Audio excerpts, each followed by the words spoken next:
మాట్లాడతారో లేదో విజయమ్మ గారు డిసైడ్ చేసుకోవాలి. నేనైతే నిన్న సుబ్బారెడ్డి గారు మీడియా ముందు మాట్లాడడం జరిగింది.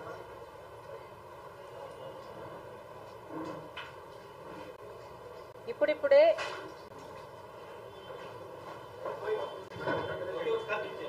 ఈ మైకా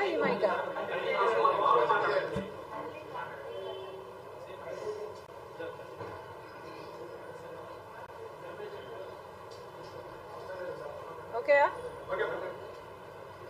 ఇప్పుడిప్పుడే ప్రజలు కల్తీ లడ్డు గురించి మర్చిపోతున్నారు. మరి ఇప్పుడు సుబ్బారెడ్డి గారు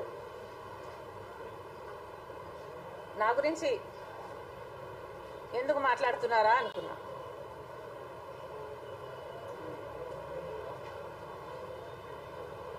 నిజానికి సుబ్బారెడ్డి గారు ఏం మాట్లాడారో ఒకసారి చూసి చెప్తామా.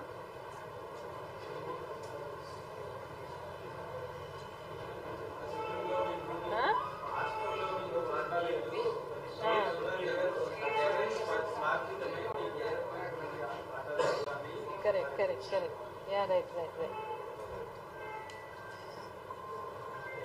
సుబ్బారెడ్డి గారు ఎవరు? సుబ్బారెడ్డి గారు జగన్మోహన్ రెడ్డి గారి మోచేతి నీళ్లు తాగేవాళ్ళు. సుబ్బారెడ్డి గారు జగన్మోహన్ రెడ్డి గారి పక్కన ఉన్నారు. జగన్మోహన్ రెడ్డి గారు పదవులు ఇస్తే ఆ పదవులు అనుభవిస్తున్నారు. మరి సుబ్బారెడ్డి గారు ఇలా కాక ఎలా మాట్లాడతారు? సుబ్బారెడ్డి గారు రాజకీయంగానే లబ్ధి పొందలేదు.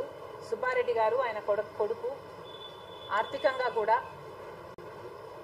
జగన్మోహన్ రెడ్డి గారు ముఖ్యమంత్రిగా ఉన్న రోజుల్లో ఆర్థికంగా కూడా గట్టిగా గొప్పగా లాభపడ్డారు. మరి సుబ్బారెడ్డి గారు ఇలా కాకుండా ఇంకెలా మాట్లాడతారు?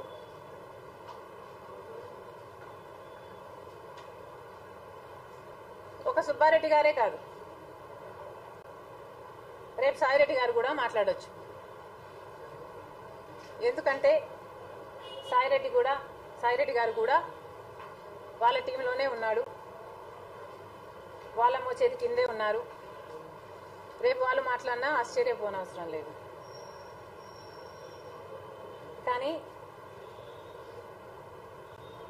తెలిసి కూడా సుబ్బారెడ్డి గారైనా, వైవి సుబ్బారెడ్డి గారైనా, సాయిరెడ్డి గారైనా జగన్మోహన్ రెడ్డి గారి పక్షాన ఉన్నారు అని తెలిసి కూడా నిన్న నేను వాళ్ళ పేర్లను నేను రాసిన లెటర్లో ఇంక్లూడ్ చేయడం జరిగింది.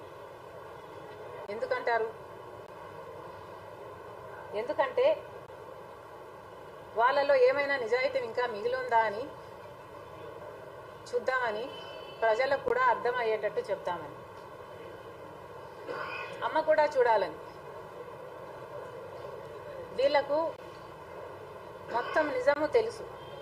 రాజశేఖర రెడ్డి గారు తెలుసు, రాజశేఖర రెడ్డి గారి మనోభావాలు తెలుసు, రాజశేఖర రెడ్డి గారి ఆశయాలు తెలుసు. అయినా కూడా ఈరోజు ఇంత దిగజారిపోయి మాట్లాడుతున్నారు అంటే వాళ్ళ నిజస్వరూపం బయటపడాలని నేను వాళ్ళని ఇంక్లూడ్ చేశాను. ముఖ్యంగా అమ్మకు అర్థం కావాలని. Let me complete please. నా మటుకు నేనైతే నేను చెప్తున్నది నిజము అని నేను ప్రమాణం చేయగలను. సుబ్బారెడ్డి గారు కూడా ఆయన చెప్తున్నది నిజము అని ఆయన ప్రమాణం చేయగలరా? ఈరోజు మీరందరూ ఉన్నారు, మీడియా ద్వారా ఎంతోమంది కోట్ల మంది ప్రజలు చూస్తున్నారు. వీళ్ళందరికీ కూడా రాజశేఖర రెడ్డి బిడ్డ తన బిడ్డల మీద ప్రమాణం చేసి చెప్తుంది. ఈరోజు రాజశేఖర రెడ్డి గారు ఉన్నప్పుడు భారతీయ సిమెంట్స్ అయితేనేమి, సాక్షి అయితేనేమి, ఇలాంటి వాటిలన్నిట్లో కూడా నలుగురి బిడ్డలకు సమాన వాటా ఉండాలి అన్నది రాజశేఖర్ రెడ్డి గారి మ్యాండేట్. ఇది నిజమని నా బిడ్డల మీద ఈరోజు నేను ప్రమాణం చేసి చెప్తున్నాను. ఇదే కాదు, రాజశేఖర్ రెడ్డి గారు బ్రతికుండంగా ఆ ఆఖరి రోజుల్లో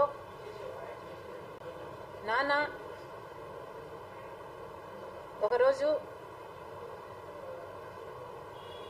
పాపకి ఇంకా తన ఆస్తులు, తన షేర్సు పాపం పేరు మీదకి ఇంకా ట్రాన్స్ఫర్ అవ్వలేదే అని